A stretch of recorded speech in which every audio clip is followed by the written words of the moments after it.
श्री सूत जी ने कहा,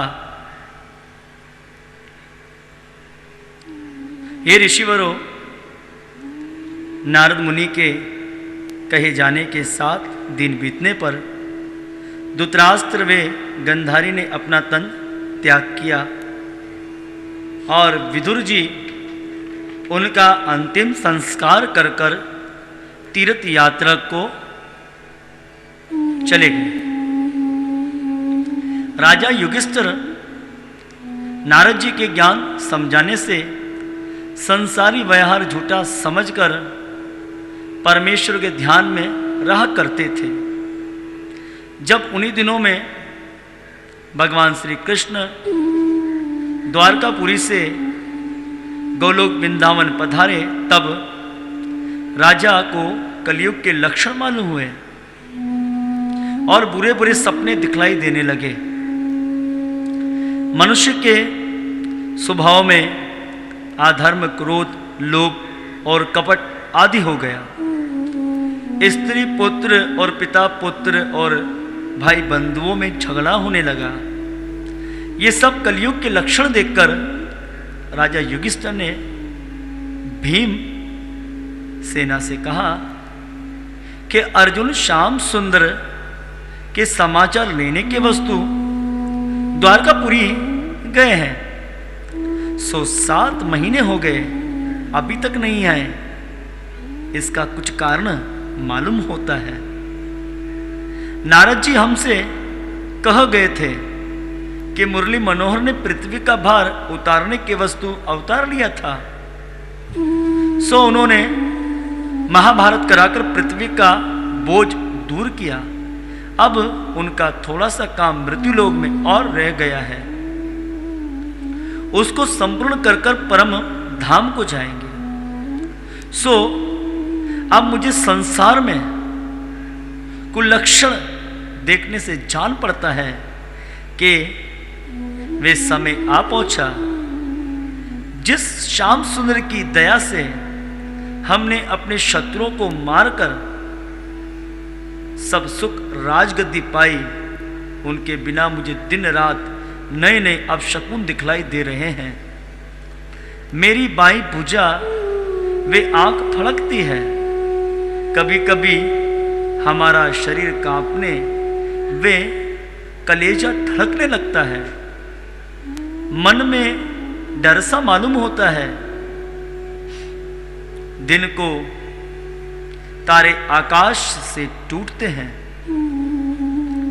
घोड़े वे हाथी मुझको रोते दिखलाई देते हैं। दिन रात कुत्ते रुद्र किया करते हैं और रात को उल्लू की बोली सुनने से मुझे डर मालूम होता है। चारों दिशाओं में अंधियारा सा जान पड़ता है। इन दिनों भूचाल आया करते हैं। पृथ्वी बार बार कांपती है। थोड़ा सा बादल आकाश पर होने से बिजली गिरती है। आंधी चलती है। आकाश में धूल बरसती है। सूर्य में प्रकाश कम हो गया। नदी व नाले का पानी सीधा नहीं बहता।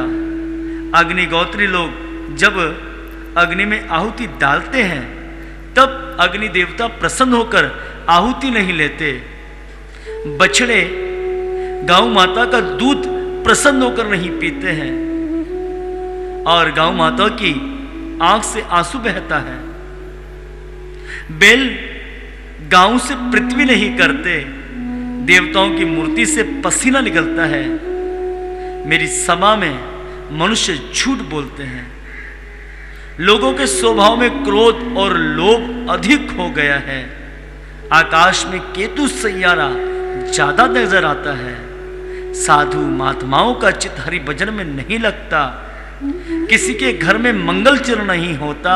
हस्तिनापुर मुझे हे भीम सिंह उजड़ा सा दिखलाई देता है। सो हे भीम, इन सब लक्षणों से मुझे जान पड़ता है कि श्याम सुंदर प्राण प्यारे सबों की रक्षा करने वाले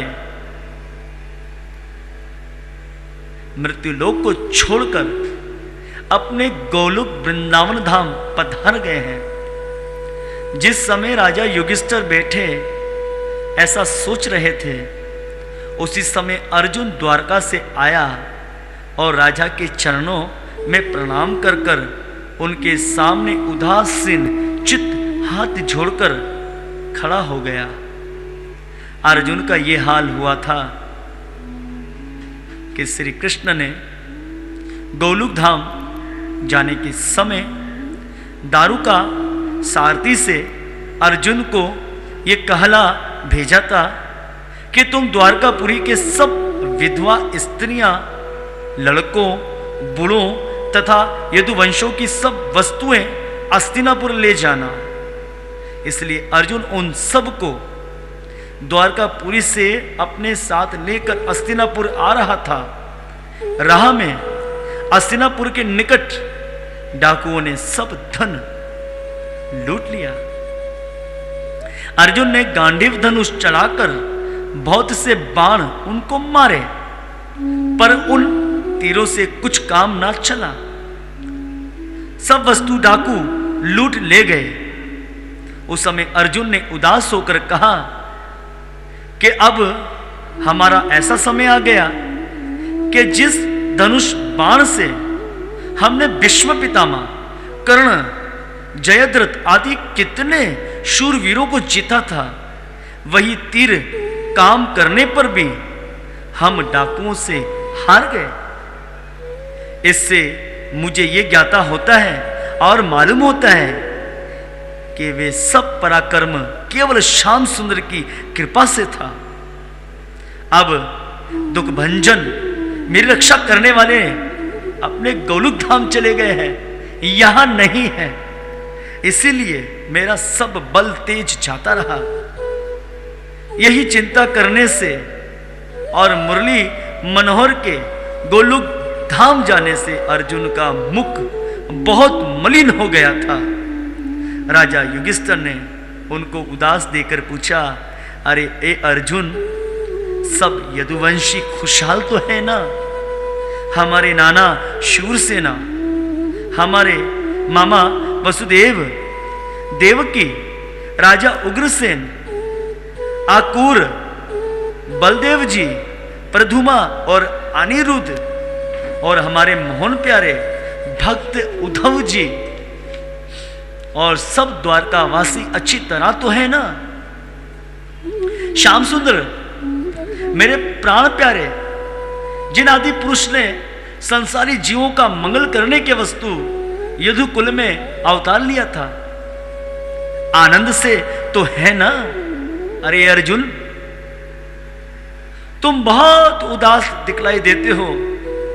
तुम्हें कोई रोग तो नहीं हो गया? तुम बहुत दिनों तक द्वारका में रहे हो, तुम्हारा अपमान तो किसने नहीं किया? अथवा किसी सभा में तुम्हारा अनादर तो नहीं हुआ?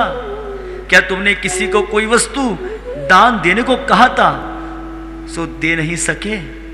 अरे तुमने किसी ब्राह्मण वे महात्मा का अपमान तो नहीं किया? क्या कोई भूखा तुम्हारे दर पर आया था, उसको तुमने भोजन नहीं दिया?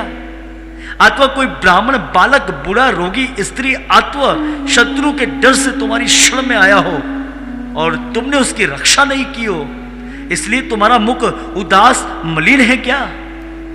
अथवा तुमने रजस्वला स्त्री से भोग तो नहीं किया? अरे किसी छोटे मनुष्य से लड़ाई में हार तो नहीं गए जिससे तुम्हारा तेज जाता रहा? अच्छी चीज भोजन करते समय तुमने बूढ़े बालक को, देखने वाले को, उसे ना देकर अकेले तो नहीं खा गए? अथवा श्याम सुंदर, हमारे प्राण प्यारे, मृत्यु लोक को छोड़कर अपने गोलोक धाम तो नहीं पधारे, इसलिए तुम्हारी ये गति हुई। इसका हाल मुझसे बताओ हे अर्जुन, हे मेरे भाई, मैं इसे सुनना चाहता हूं। मुझे बता दो, मेरे मोहन प्यारे के विषय में बता दे।